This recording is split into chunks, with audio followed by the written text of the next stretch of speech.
What's up, guys? Welcome back to another episode of the One Broke Actress podcast, an honest account of actor life plus a few lessons I learned in the process. I am your host, Sam Valentine, and today we have our first ever international episode. Technically, I think, up to my knowledge. Let's see. Today we have on agent Emilio Salituro, who is an agent at Lucas Talent in Vancouver. He really breaks down so many questions you guys had about the business in the US versus Canada. And we get right into it at the top of the episode, so make sure you listen the whole way through. Emilio is also a trained actor himself, and he talks about transitioning to agenting and how that affected his decision-making as an actor. It also changed what he looks for in clients and how he discerns working actors versus actors who might not want it as much. Emilio has so many stories about the way he views an actor's career, and he shares such good tidbits and what he sees as through lines for really successful actors on his roster. He also talks about placing actors with other agents when it's just not working. He even breaks down how to send an appropriate agent email and how to network with agents, which I know you guys always appreciate. We talk a little bit about the current writer's strike and how it's potentially going to affect actors in Canada, and how you as a US or Canadian actor can work in either or country. So I think you guys are going to learn a lot from this episode. I definitely did. I think it's really interesting that Canada calls actors actor roles or principal roles and not the co-star, guest star, series reg like we do. Very interesting stuff. Some little tidbits to take on your journey with you. Emilio has a really great story too he shares with us, and how his adventures led him to be the agent he is now. So without further ado, ladies and gentlemen, please enjoy Emilio Salituro.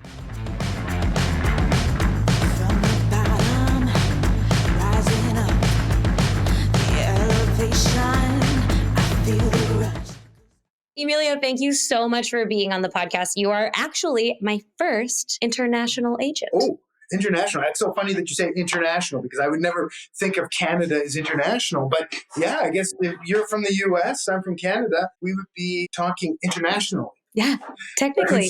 I cannot work in your country without proper paperwork. That's how I feel like it qualifies as international. True. The same way, your way. Actually, our Canadian government is easier for you to book a gig up here and come up on a one-day work permit than it is for us to go down there. Okay, let's start with that juicy topic, because we're going to get a lot of actors who are going to hear this podcast and think like, oh, he's so great. I'm going to submit my stuff, except they live in Los Angeles or Atlanta or wherever. Will you explain the process of working in Canada, especially as a local hire? Yes. Okay. So this is the thing. I always get submissions from actors in LA or in the US saying, hey, I really want a Vancouver agent. Will you take me on? The first two questions I ask are you a Canadian citizen? And two, are you a BC taxpayer? Do you pay taxes in the province of British Columbia? Not just in Canada, but in the province of British Columbia. So there's two reasons why we say no, we can't. Because yes, an American can come up here and work, but we can't get them an audition with a local casting director up here. Local casting directors hire local actors, where every big project, American project that's up here, especially TV series, has an American casting director attached to it. So that's how they can get the American guest stars, leads, series regulars up here to work. If it's a series regular or if it's a guest star, they will get a permit for that job to come up here and work as a guest star. They have to prove to the government that they can't find a Canadian that has the entertainment quotient, the star meter, that kind of stuff. I would love to read some of those papers that they have to file to be like, we can't find this here. We looked. Yeah. Mind you, I did have one actor that came down. He was Canadian, not American, and he was in the pilot of Boardwalk Empire. They ended up emailing, and he still has his letter from Martin Scorsese at home saying, I searched all of the US and I couldn't find someone like this actor to play the role of this character, and I really need to bring this character in from Canada. It's signed Martin Scorsese, so like he won't give that up. Like he's got. I'm shocked he doesn't have it framed. I think he has it locked up in a safety deposit box. Yeah, I'd for sure frame that. You said it's easier to work in Canada as an American than it is to work in America as a Canadian? Yes. And I think that all has to do where you have a star system, where we don't have a star system. Say I'm a producer. It's easier to prove that I need this actor to come up and play this guest star because there's nobody in Canada that has his following. And the productions up here will budget for that. But that's only for really big guest stars and series leads or series regulars. Anything below that, principal or actor. Now, when we say principal, that means anything over 6 lines. Yeah, because you guys have a different naming system than us too. Yes. It's so confusing. Why is it? Do you know why you have a different naming system for roles than we do? I think it has to do with our rates. I really do. Like we have actor or 6 lines and under, and then principal is 6 lines and over. You can get guest star billing, but it's still considered just a bigger principal. If it's guest star billing, that means are you billed with the guest stars rather than at the end under co-stars. So you can have a principal role, get paid as a principal, and still be put in the co-starring at the end credits. Wow, that sounds like a lot for the Canadian Union to deal with. Yeah. So we don't have a rate for guest stars. That's negotiable. We have to negotiate for guest stars. That's kind of nice for you as an agent to get that ability to negotiate. Because I will say that maybe it feels similar for you, but here it feels as though SAG scale is so much more. It feels like the negotiating power, unless you are a star in some capacity, is kind of taken out of the equation these days. We have that issue too. It's hard for us to bump our actors up, but it happens. We know which shows we can push on it, where there's some shows we can't, and how many credits this actor has to have before we can go for another push, before we can go for that. But there's also a lot of projects here that are just budgeted at scale. It's like number 1, number 2, number 3, and then the rest are all budgeted at scale. Okay. And do you feel as though the pay rate between the US and Canada, I know our dollars fluctuate of what's equal to each other. Do you feel like it's similar? When we're getting to episodics, like series regulars, yes, I believe it's similar. When we get into day players, principal roles, actor roles, honestly, I couldn't tell you because they would never hire a principal or actor role out of the US. So I've never really had anybody work as a principal, so I don't even know what that is. We have a different system here. You have a residual system. We have a buyout system. Like always. For all American TV shows, yes. You don't get residuals. You get bought out at 100%, 105%, 110%, 135% if it's a feature. So depending on the budget and the project, say you make $1,000 on set, you're getting paid $1,000 each day on set. You won't get any residuals for that. You'll get a buyout of another 110%. So you'll get another $1,100 on top of that. So you'll make $2,100 for that day. But then the producer or the production company can use that image of you in that episode for up to 5 years without having to pay a residual. Even though it's an American show? Yes. What? Yes. It's always greener on the other side, but yes, we have that issue. And it's totally different when you start getting into series regular stuff because then part of it goes against certain part of residuals and that's a little bit more confusing, but that's what they do. Now, there are sometimes some productions that like lower budget, they'll have a 75% buyout. And then the bigger feature films will have 135% buyout. Instead of like a points on the back end style system that we have here sometimes. Exactly. Interesting. Exactly. And then after the 5 years, if it's still playing somewhere or the production company is still making money, then you start seeing some residuals come in. Okay, so then it does go to a residual. Yes, but unless it's a really popular show, you might not see anything. I used to be an actor, and I still get a residual check for one of the shows I did up here, and it's literally like $2.50. It comes in maybe once a Yes. year. It's like, what are you even Yeah. doing with that? Yeah, yeah. You're like, send me the stamps. I would prefer it. Yeah. That is so interesting because just to know how many different systems are at play, because our markets cross over so often, having this awareness, I think, is so important for actors. And so many actors that I know are also dual citizens.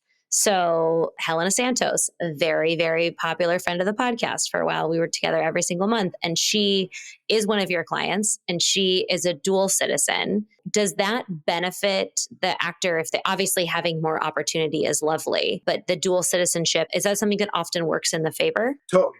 Totally. Dual citizen is great, especially if you're a Canadian actor or even if you're an American actor. They do have a tax break for hiring Canadian actors. It's not as big as the provincial tax break. What's the provincial tax break? Okay, so I don't know if your listeners know province and country. Our province is like your state. I don't know how it works in the US, but if each state has different tax breaks for shooting. Yes, Okay. indeed. So we have the same thing for each province here. And usually we know by looking at a breakdown which role is budgeted for a local hire. It's funny because when I get actors from LA coming up and sending me applications, they're saying, hey, I can work as a local hire. I've got a brother-in-law that lives there, or I've got friends that I can stay on their couch. And I'm like, no, you cannot work as a local hire because you do not file taxes in the province of BC. The production company won't get that tax break or that money back for hiring you as a local BC person. So that's why usually after the number 1, 2, or 3 on a movie of the week, or number 1 and 2 of a movie of the week, or after the series regulars and big guest stars, the rest will all have to be local hires so they can get that money back. I think that is too where a disconnect comes in because here there's a lot of actors who have a friend or a relative who lives in. So, for example, I just auditioned for a movie that is very weirdly shooting in my parents' town of Louisville, Kentucky. Not a lot of movies shot there that I know of, but I just auditioned for it because I can be a local hire because my parents live there. So I have a place to stay, to put myself up. I have a vehicle to use, all of that stuff that would be a problem if I wasn't a local hire. And that's kind of where that disconnect comes in because a lot of times you can get away with being a local hire because you're just willing to pay for yourself to get to set essentially, or you have an address you can use. Whereas yours is a little more, this is where we say the word international. This is where it matters more. That's right. And we've negotiated deals where we say, okay, well, this guy, you fly him up and he'll stay here. He'll find a place to stay, or he can live with this person, but you have to pay him this, or he doesn't pay BC local taxes, so you have to pay for his accommodations while he's here. So they know that. And each role that they have budgeted, right? So no matter how much they like you, it's really down to the dollar for them. And they need to bring people in that will fit within their budget. And I think it's important to emphasize too that that happens so that local actors are able to work. Like there's a reason that these systems were put into place so local communities can make money and feed it back into their own economy. Yeah. And when I say that they only bring in their series regulars and their guest stars from out of country, there's many times where they'll hire local. If someone comes in and they do a great job with their audition, I've seen it happen where local actors get series regulars, big guest stars. The guest stars happens all the time. And the series regulars, they can save money because now it's a series regular role that hires a local person. So it's that much more money that they're paying the actor. And they get the tax break on that. I have a friend who was also a showrunner on the podcast who did the whole Are You Afraid of the Dark series in Canada. Yes. Yes. I love that episode, actually. I loved your fight. I listened to that on the treadmill. We love a treadmill podcast. And he was talking about finding all of his actors locally. And it turned out to be awesome because there is so much production in Canada, especially for his point. The kids he got in Canada had been exposed to the business so much already. There's so much going on. Do you feel like Canada's market's been really blossoming since you became an agent? I think it's been blossoming a lot since the 90s, actually, even before I became an agent. The last few years has gone great. We have some of the best teachers, training facilities in the world up here in Canada. I would say we're a little bit different, though. I think America has its own style of acting, which we all try to do up here. But we also are very influenced by English style of acting, the traditional classically trained actors. So we kind of come from there, where Americans are kind of more from, I hate to say contemporary because I think it's classical too, but the method or Strasberg and all those stuff, the finding the naturalism, where we find the naturalism through a classical approach. That being said, everything is kind of melding into one style nowadays. Yeah. Right? Yeah, because if you look at the content that's, getting picked up on the streamers, it's oftentimes from different markets, right? So Schitt's Creek is a Canadian show. It was huge here, right? Huge following. And it has a mix of that acting style, which now that you say that, it makes me think of the show Letterkenny and how BBC-esque that comedy was. Yeah. And you can see it too with like Canadian projects. How, this is kind of reminds me of a BBC show, except we say about. What do we say up here? You were asking the wrong girl. I don't know what we say. I don't know what we think you guys are so great. They always make fun of us. Oh, you guys talk so funny. Yeah, I don't know.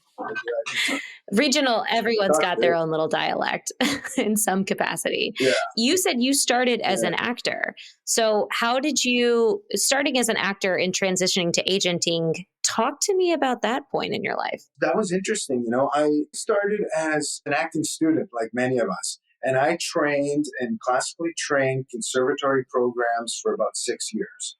I lied to my parents that I was going to be an acting teacher, a drama teacher. Wait, I did the same thing in college. I was like, I'll just teach this. And then I was like, I don't want to teach it. Exactly. That's exactly how I said, I'm going to be a drama teacher. And I got to say, it was one of my drama teachers in high school that inspired me, because I remember he was a great drama teacher. And then I remember seeing him on TV and I was like, oh my gosh, he's got the best of both worlds. But I realized I love teaching, but I didn't want to go through that whole drama school education program kind of thing. So I ended up doing the training program that was 2 years in a college.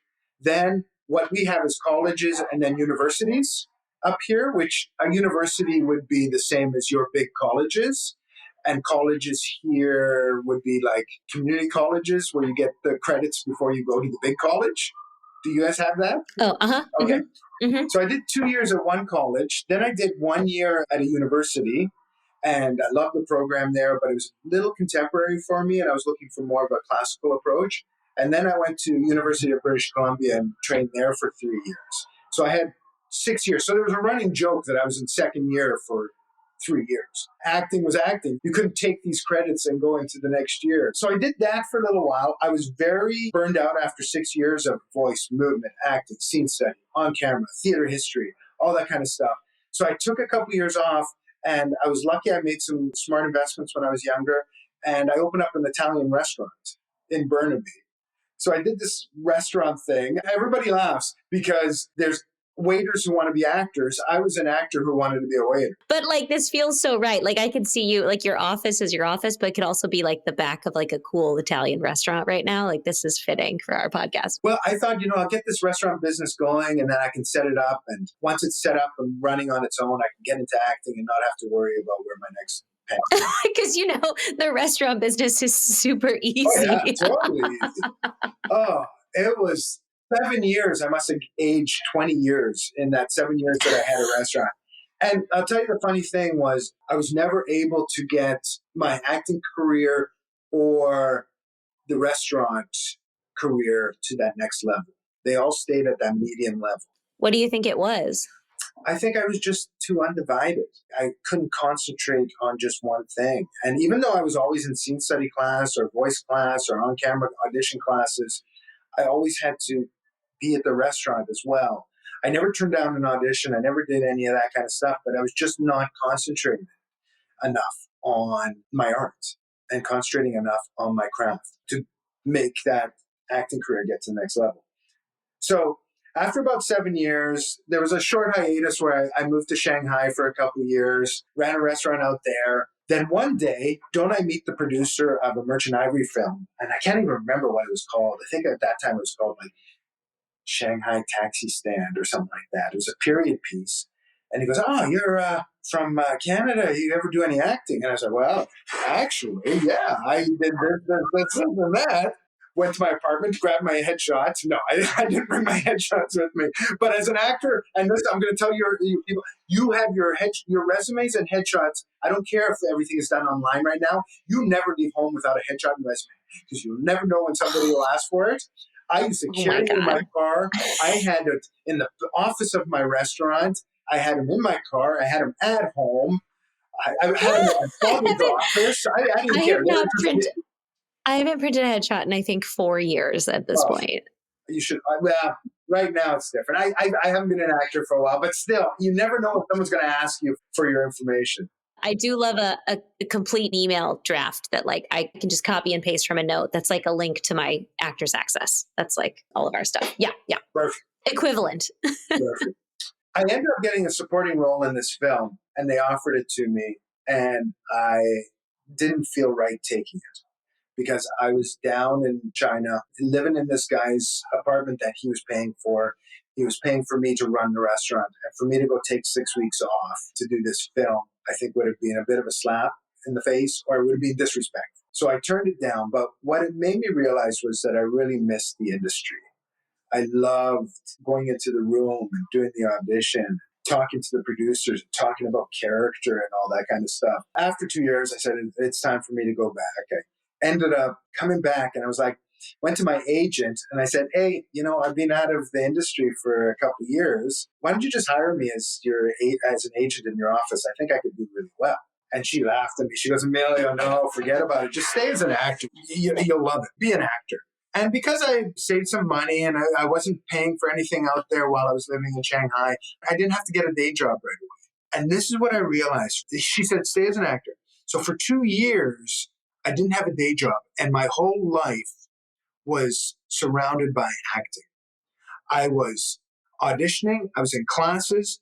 I was coaching actors. I was working at a little acting studio. I produced some theater, produced some short films that I got to act in as well. A few short films I didn't act in. So everything was evolving around my craft, revolving around the career of acting. And I started booking things. And I would book a commercial. And then I'd book a play. Then I'd book a TV show.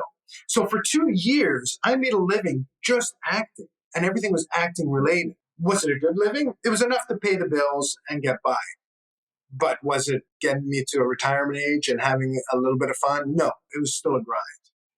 So at the end of this 2 years, my agent came up to me and said, Emilio, you know how you wanted to be an agent a couple years ago? I said, yeah. Having an issue with somebody in my office, I actually need to let him go, but I don't want to let his roster go. Would you be interested in taking over his roster? It's really good. And I was like, okay, well, let me look at it. And honestly, it was okay.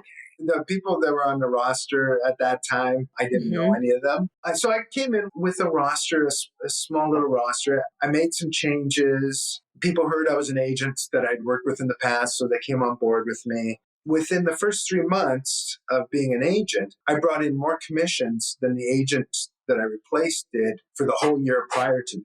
Wow. In 6 months, I was already the highest grossing agent in that office. Do you think it was because you're so saturated in the business at that point? Well, I think I had a really easy learning curve because I knew everybody. I knew all the casting directors. All the casting directors had hired me at one time or another.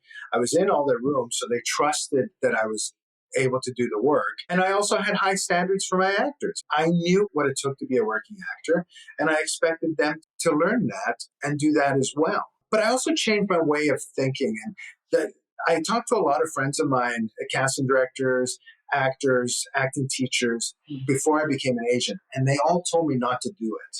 And I was like, I don't know. I think this could be something I want to do. I had lost my father a few years prior to that.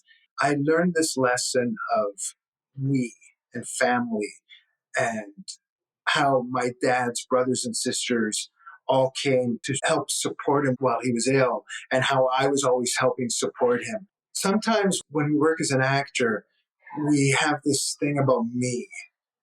Do I get enough auditions? Did I do the right thing?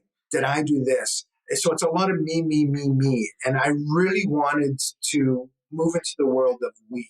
Being an agent made me do that. I love working with people. I love actors. I love the passion that they have. I can sit down and talk to actors about acting techniques and about plays and about movies and stuff like that. I just Yeah. enjoy the shit out of it. But I really wanted to work with people. That's why I love producing theater. That's why I love doing theater. It was all very collaborative. And my best experiences on set were when we were all equals and everybody was just there to do the right thing and do the best that they can do and not worry about, is my trailer too big? Is my trailer too small? Are they calling me in too early? It was all about, let's just do the best job we have to. And if I have to get dressed, blanket wrapped around me, I will. And those were my best experiences as an actor. Now, that being said, I love getting my actors bigger accommodations on set. I love, but there's some projects that you can't do. So I just really learned about the we thing. Was there a part of you that struggled with the idea of giving up your personal acting career when you shifted into agenting? Was that a conversation you ever had to have with yourself? I had to have that with myself. And actually it came up a few times after that, where some of the casting directors would call me up and say, hey, Emilio, I know you're an agent now, but would you take this role just straight to offer? And I'm like, no, I don't want to do it. And I'll tell you why. What actors do is very hard and it has to be respected. And I respect the shit out of actors that can do a great job. For someone just to get like me who is not in class anymore or to get a role, it doesn't make sense for me. And I was a good actor, but I was never a great actor. And when I had to be great, I really had to work really, really hard to do that. And there's so many other people out there that are better at acting than I am. And I think that's why I decided to move into being an agent as well. See, I know I can be a great agent. I was very unsure if I could be a great actor all the time, consistently. That is so interesting. Yeah. That is so You interesting. really have to take your ego out of it. Even when you're acting, you take your ego out of it, right? So that's the way I approach being an agent. And I used to say to myself, I said, what were the things my agent did that used to get me upset or that I didn't like? And I'm like, okay, now I know not to do that. Yeah. Right? Yeah. What were the things that my agent would do that I used to love? Great. Now I know to do that. Yes. So that's how I approach my clients. That's how I approach my career as an agent. I want the agent that I would have loved to have when I was an actor. I tell people I'm a great agent for some people and I'm a bad agent for some people. And they say, oh, why is that? I was like, because I was an actor and I know the seat you're sitting in. So I can really appreciate what you're going through. But I can be a bad agent too because I was an actor and I know the seat you're sitting in. So I know what needs to be done for you to get through to that next level. And if you're not willing to do it, I really don't have the patience to stick with you in this journey. So, on the topic of clients that are working for you in that cohesive environment, what are some through lines you see with actors who are good clients? And that doesn't just mean they're booking, but are good clients. Okay, the actors that I find that are good clients are the ones that know how to communicate. They're the ones that communicate with me in an honest approach. I tell people, don't lie. Don't ever lie to your agent because if I have to, I'll lie for you. Trust me, I am your first line of defense. I will take the bullet if I have to. Don't lie to me. Let me know what the real story is, and then I'll deal with it. If I see that the real story is a hindrance in the future, then we're going to talk about it. But it doesn't happen all the time. So I want actors to really be able to communicate with me. I want actors to work hard. I want them to keep training and be in class because actors are never going to learn everything there is about this industry, about the craft, about the art. They're going to keep expanding themselves. They're going to keep growing. And so an actor that can appreciate that and know how important that is really bodes well in my eyes. I don't care if my actors book. I just want them to audition and do the best job that they do every time. So they also have to have a little bit of confidence, a lot of confidence, but make sure that that confidence doesn't move into arrogance, because there's that very fine line. I want them to be really sure of what they do.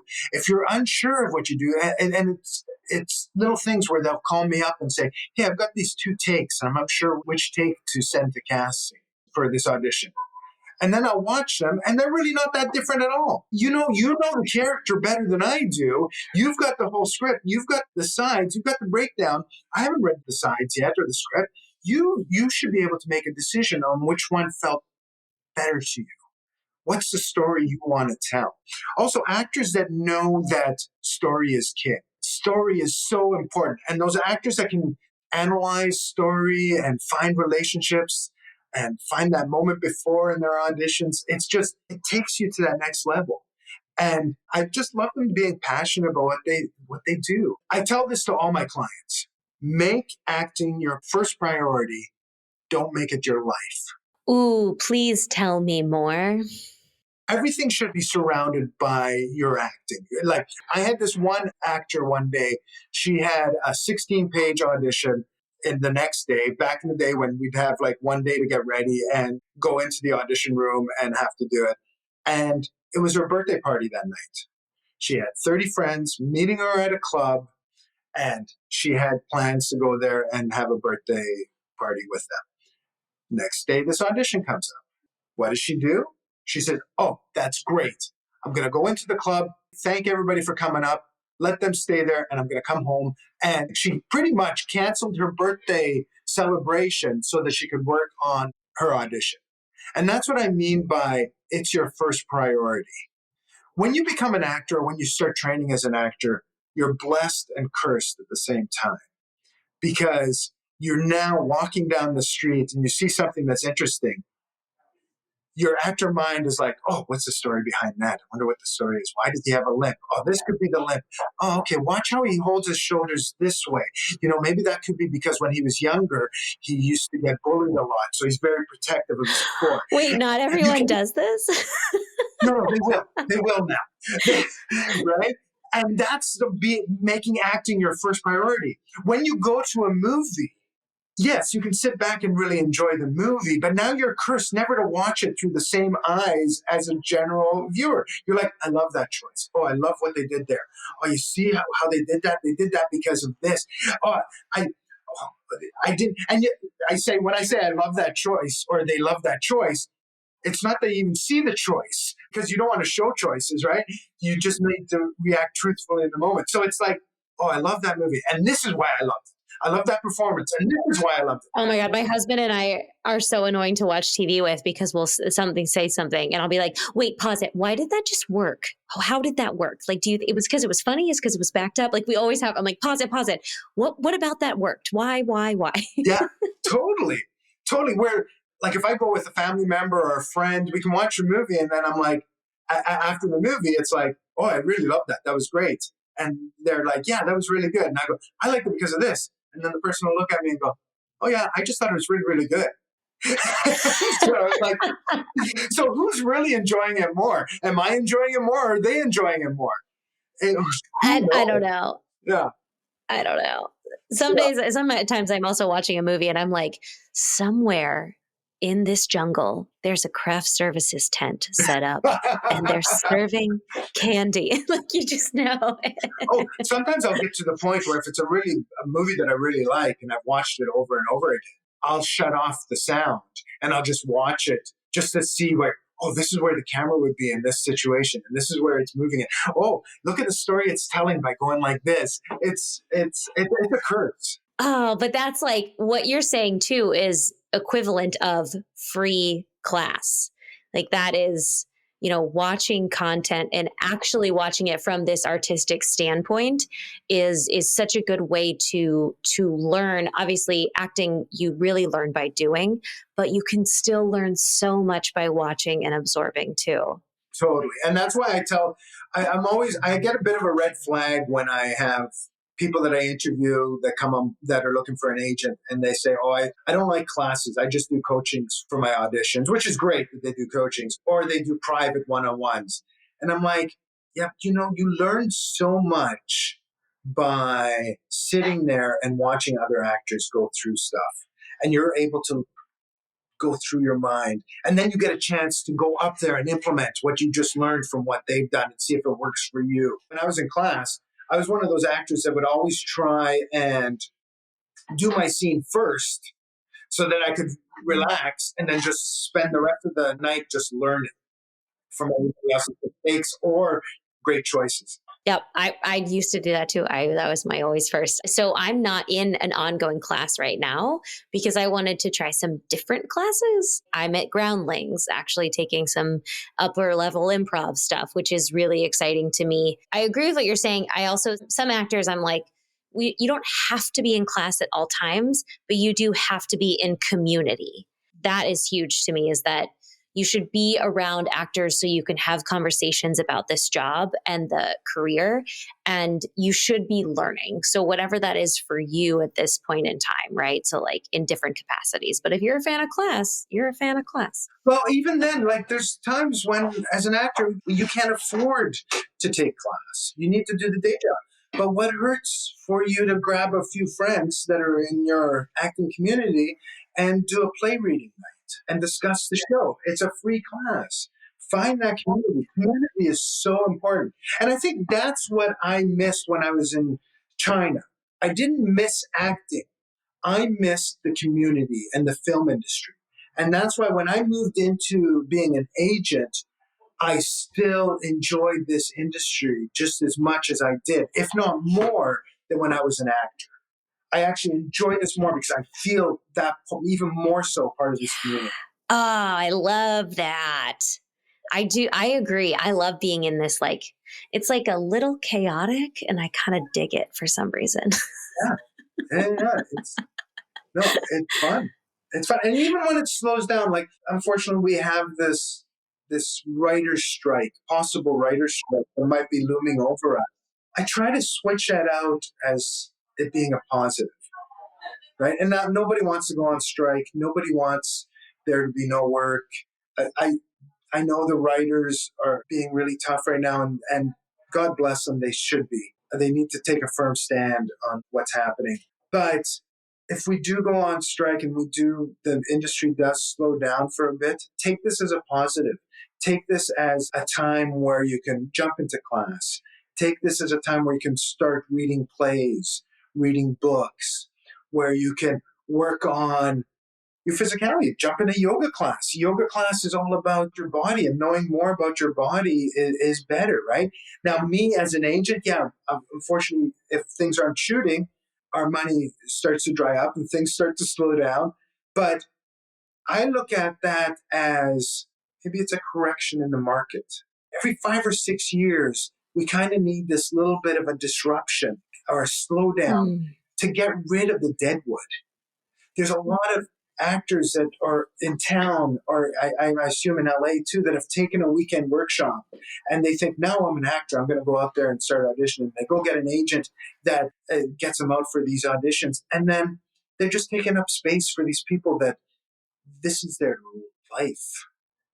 So I actually look at it as good because it kind of clears that people that want to do this are going to do this no matter what happens, wherever they are. They're going to live through a 3-month slowdown. We lived through the pandemic and came back stronger than ever after that happened. And you know what? We lost a few actors in that they decided to go to other jobs. But the people that really wanted to do this as their career, as their living, as their life, made it happen and stuck with it. I had an acting teacher once that spent the first 2 hours of the first day we met him telling us how bad this industry was, how terrible it was on our psyche, how terrible it was on our minds, how terrible it was, and how hard and difficult, and most of us were all going to fail. And I was like, wow, that was 2 hours of gloom and doom. And at lunch, me and a couple of students went up to him and said, why did you tell us this story about how hard it is? Like, we're paying you money to make us better, not to tell us to get out. And he said, if 2 hours of me telling you how hard this is going to make you get out of this industry, then you don't deserve to be in this industry at all. So it's something I think actors need to ask themselves. How much do I really want this? And how do I make myself the best that I can possibly be? Do you remember the actress Doris Roberts? She played the mother-in-law on Everybody Loves Raymond. Oh yeah, yeah. What's so funny is I know where she lived. She lived by a old friend of mine, so I know like where her old house was before she passed away. Yeah. So brilliant. A friend of mine was casting a movie in LA, and I just heard him on a podcast saying this story once, but I had heard it before. And he was casting a movie in LA, and he cast her in the role. Well, didn't she have in her contract that it was a hard out by 6 o'clock on Wednesdays? And he was like, "Why are you having a hard out on Wednesdays at 6 o'clock?" She goes, "That's my scene study class night."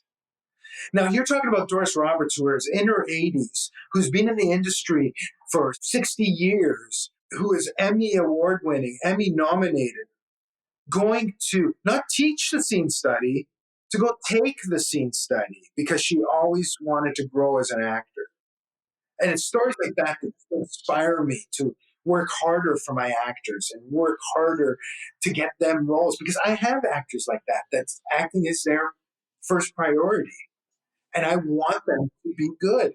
And the only way that they'll be good is if I'm good with them. And that's something that I think is huge too, because when I tell actors, like we get in just, and listen, I was one of these actors and I just wanted, I was like, any agent, I'll make it work. I just got to get an agent. It doesn't matter who they are. They just need to submit me and I'll get my foot in the door. And I think it's just so much more of a cohesive work environment than people realize for someone to be a good agent for a particular actor.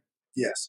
And this is for actors out there. When you're going out there looking for an agent, really try and find somebody that's excited to take you on. Oh, yeah. God. Yeah. Not just somebody that's trying to get numbers on their roster so they can throw everything at the wall and see what sticks, right? I think there's some agents that work that way. And sometimes it works well. But really be excited about somebody if you want to work with them. I won't take on anybody I don't like, because why would I want to help somebody I don't like?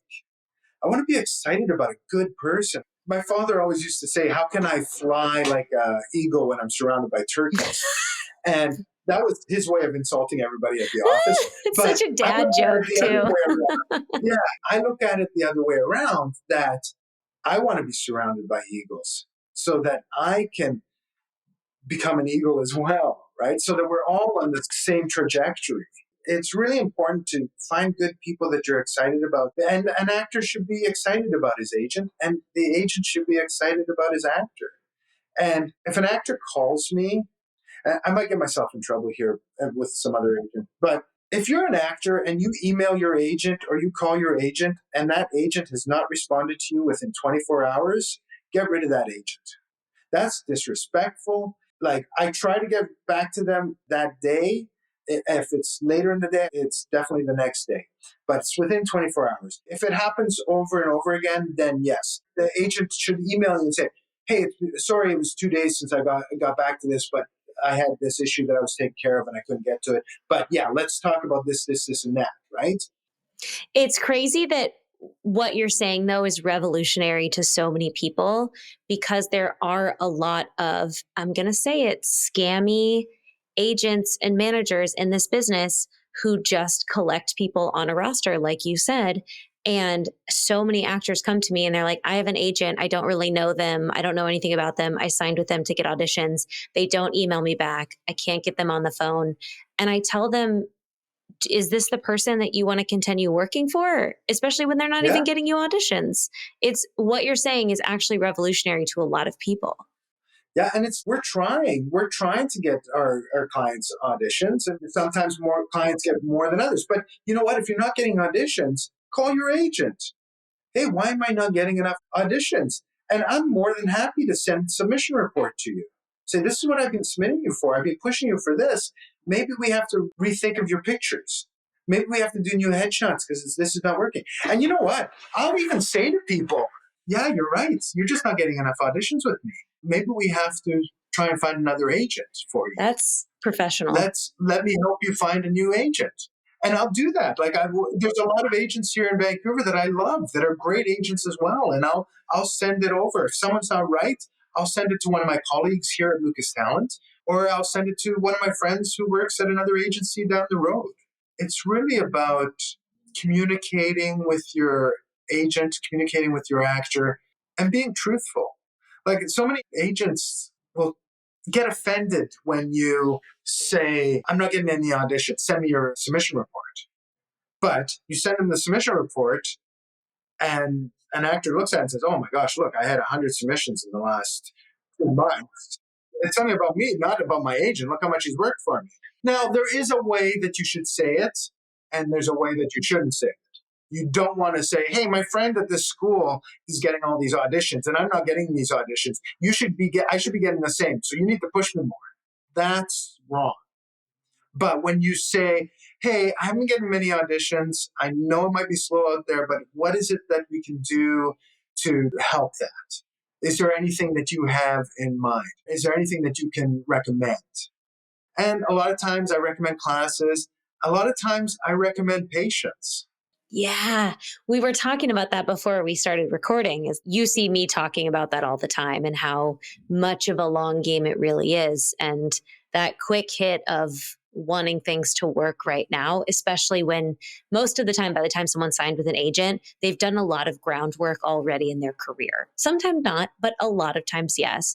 And so by the time you finally get an agent, it's like, okay, great. I finally did the thing. Now everything's going to fall into place. And it's just a continuation of the work. It's so funny. Like you'll get a 20-year-old or 21, 22-year-old actor in the beginning of their career, and after a year or two of auditionings, booked a few gigs. And then they say, oh, I really can't stand my day job anymore. I need to be making a living as an actor. And I'm like, you've been in this industry for 2 years. You're 21, 22 years old. Go get a day job. Yes, if that big role comes along and you get it, that's great. But the thing that I see around here, and it was another acting teacher that told me this too, was that the actors that we see nowadays that are working all the time, especially the older actors that are being very successful in their career, they might not have been the great actors in their acting schools or their conservatory programs back in the day or their scene study classes. But I tell you what, they were the most patient. They were the hardest working, and they just kept on going. Some of the best actors I've seen that I've trained with that were in schools that I went to are principals, are accountants, are lawyers, and do community theater because they need to stoke that fire. But they needed that money, that living in their life, that stability that acting just doesn't bring. And the stability was their first priority. It wasn't the acting. It's such a hard line to toe. I'll tell you, as someone who owns businesses now, which is a crazy sentence for me to say out loud. My favorite thing is when an audition comes in or when, and like a script is in my inbox or anything like that, because my priorities become so clear. I know exactly what needs to be canceled, what needs to be like, I got to call back tomorrow. I just canceled 3 meetings in a row with clients and rescheduled them for different times because it's just not a negotiable in my brain. It's just exactly where it goes. And that's the vibe you're talking about, right? Of like, you can have other jobs, absolutely. And I highly recommend that you do because it's such a volatile industry. But knowing, like, I love when acting comes into play because it just makes everything so, it like crystallizes the clear picture for me in such a perfect way. Totally. Now, I just want to go back to that, like the acting being your first priority, that's always important. And don't make it your life. I really stress that you have people in your life that are not part of the acting community because it keeps you real. It keeps you grounded. Yeah, my friends growing up were really happy when I booked a role. But after I told them I booked it and did it, it was like, okay, whatever. Now we move on to this, right? And do activities that you don't have to be in scene study class or acting class or on camera class. You can be in a mixed martial arts class or a karate class or a kung fu class or yoga, basket weaving. I don't care. You're out there doing stuff. And trust me, you're building your life experience with every one of these different stuff that you do that you can go back and draw on that you can bring to that audition that nobody else will. Oh, God, it's so true. And we touched on something earlier that I want to pull us back to in terms of branching out and meeting new people, the word of networking. And I want to make sure we talk about this because you and I were Oh, talking a yes. little bit before we started. Speaking of meeting people and expanding your horizons and all of that, we were also thinking about networking with agents. And you said you just came off of a networking event that left you with some cringe. Do you want to talk about that?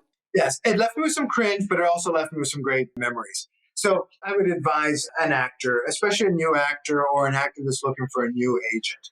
If you're at a networking event, take advantage of it. And when I say networking event, if it's a film industry event and everything, take advantage of meeting people and talking to people and stuff like that. But if you meet an agent, it's probably not best to say, oh, you're an agent. Oh, great. I'm looking for a new agent. Are you accepting new people? Because agents say they're not accepting new people. That's bullshit. If the right person comes across at any time, we will totally accept a new person. We want to be there and have a good time and meet as many people as we can as well.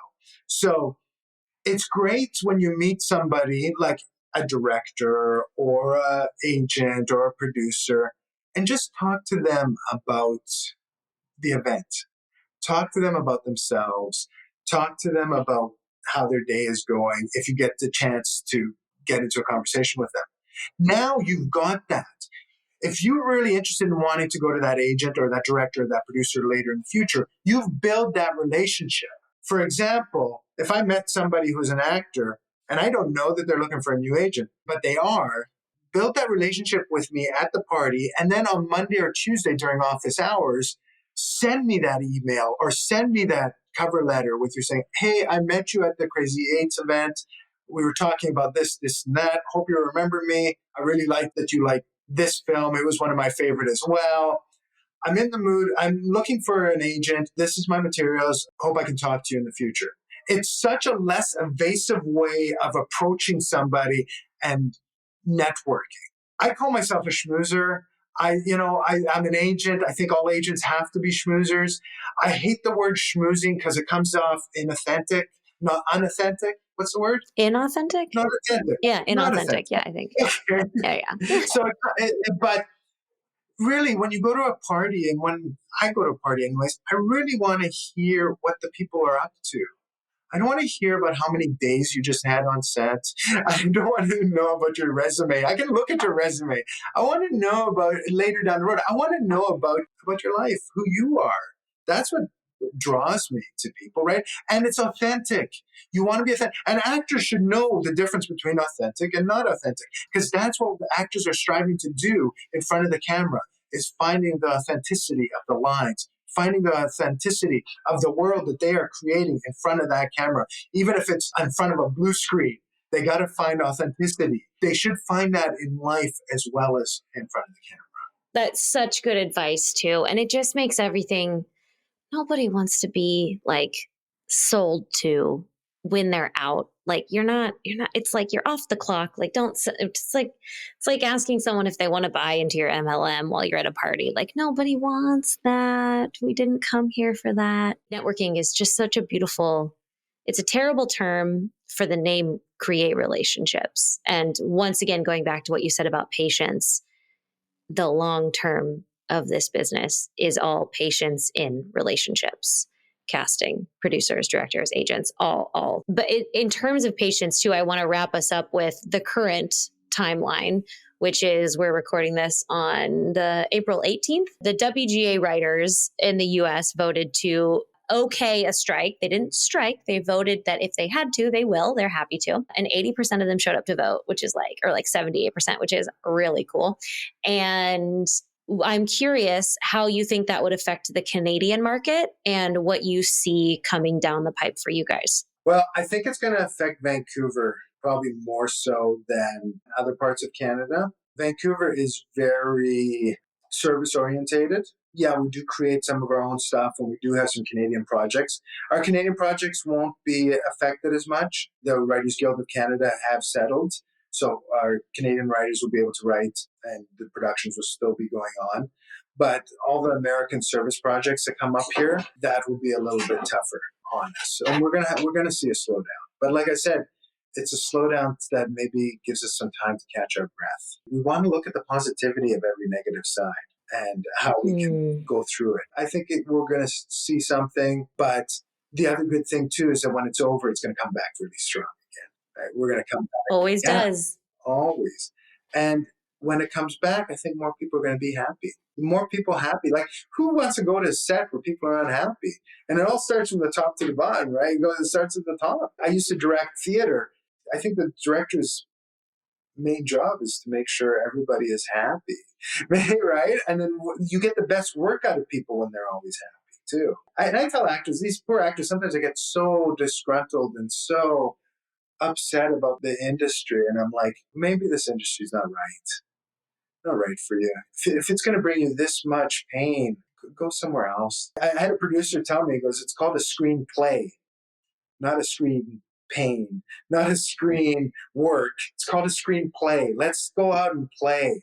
Yeah, sometimes I think we forget it's a privilege just to be able to submit yourself for the opportunity of this work and not just to book it. So, yeah, this industry is blessed. Like, I just, again, actors, producers, directors, we get to tell stories.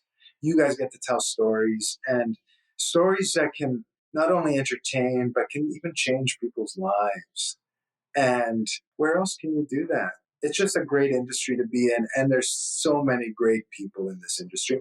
And there's some people that aren't so great. But you know what? Stay away from them. You figure it out. Just stay away from them. You figure it out.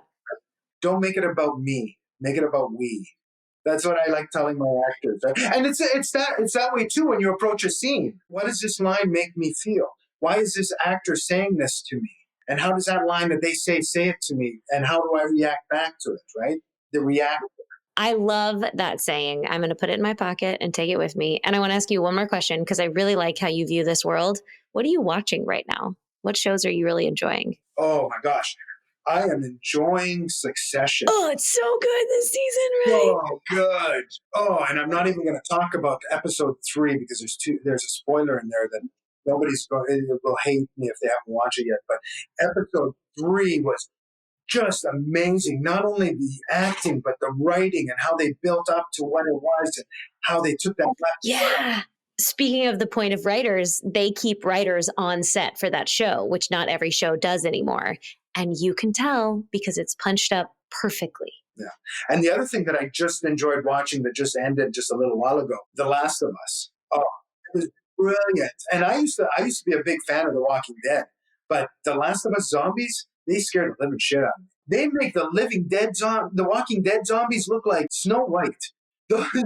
These The Last of Us. And what I'm really excited about is that next season, rumors are, or actually it's being confirmed, that The Last of Us will be shooting in Vancouver. Oh, because they shot in Calgary, right, for the first season. And you know what? It's funny because as soon as the news came out that it's shooting in Vancouver, all my actors came out and said, hey, I want to be on this show. I want to be on this show. And I'm like, you don't need to tell your agent that because we want you to be on every show too. Right? Yes. So you don't need to tell us that, but I'm glad that you're a fan. Yes, I want you to be on that show too. But it's shot in Calgary. And the majority of their actors that they got for Calgary that season were from LA and Vancouver. So they had a budget where they were allowed to pay for people out of province. And some of the one-liners and background and all that kind of stuff, they were hired out of Calgary. But we had auditions for it. I had a lot of actors audition for that project in season 1. So I'm hoping that it's going to go even more so in season 2. Yes. Oh, I look forward to seeing your actors on season 2, almost as much as I look forward to season 2. Yes. Yeah. So those are the 2 shows that oh, wait, Barry just came back. Yeah. What a trip, right? That show is I'm like, this is not even a comedy anymore, but I'm so invested. Totally. And what a arc. And this is something actors got to think about too, even when they're doing a one-liner or a two-liner or a small role when they're auditioning. What is the arc of that character in the scene? A one-liner actor has an arc. It might not be as blatant as the guest star, but it still has an arc. It starts somewhere and ends somewhere else. And the arc on Barry from season 1 to this season has totally gone in a different direction. It's great. If you showed me an episode of season 3, and I was watching season 1, I would have been like, what? I have no idea where they're going to land this plane, but I'm on board. Yeah. Yeah. Emilio, this was I could talk about this stuff obviously with you continuously. So we'll have to put a pin in it until I fly up there and we can go to lunch.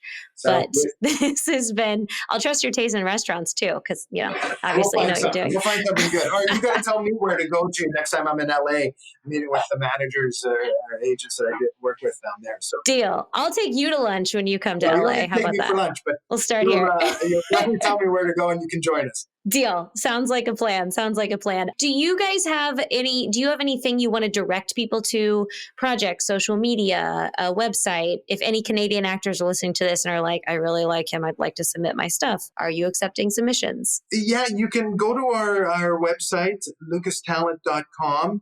That'll have our submissions, what we look for in submissions, and how to submit to the agency. Lucas Talent Inc. on Instagram. It talks about our successes, our client successes. And I love talking about my client successes on Lucas Agent ES.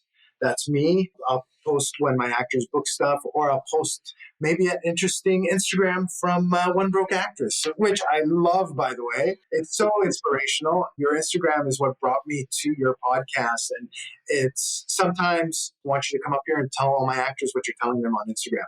It's very informational, very aspirational as well. So aspirational, is that a word? Thank you. Inspirational? Yeah, for sure. So the Lucas Talent has been in this industry for longer than I was an actor. And I remember being a young actor and always thinking to myself, when I get to be a good actor, I want to be represented by Lucas Talent. They were one of the first agencies in Vancouver. They started off right after Expo 86. So it was 1986 is when they were founded through Richard Lucas. We have great group of agents here in the office. And what's great is that we all are like-minded and we all work well together. We all have the same kind of sense of humor, even though I think I annoy people more than they annoy me sometimes. And we are a full service agency here. We have a background division. We have 7 or 8 theatrical agents. We have a literary agent that represents directors, producers, writers, editors, and we have a voiceover agent as well. We have one of our agents handles just voiceover work. So we're full service. We try to provide a good service. We're only as good as our reputation. That's how we try to act and work in the industry. So. Well, you can tell we've heard nothing but good things, and I'm so happy to have had you on the podcast today. I really thank you so much for your time. I know it's very valuable, so I appreciate you being here. Sam is my favorite people. I know like 4 or 5 Sams, and your guys are all my favorites. So it was nice to finally meet you in person and chat with you. And I look forward to chatting with you further again. And thank you for inviting me. I'm honored and humbled. I'm so glad you came.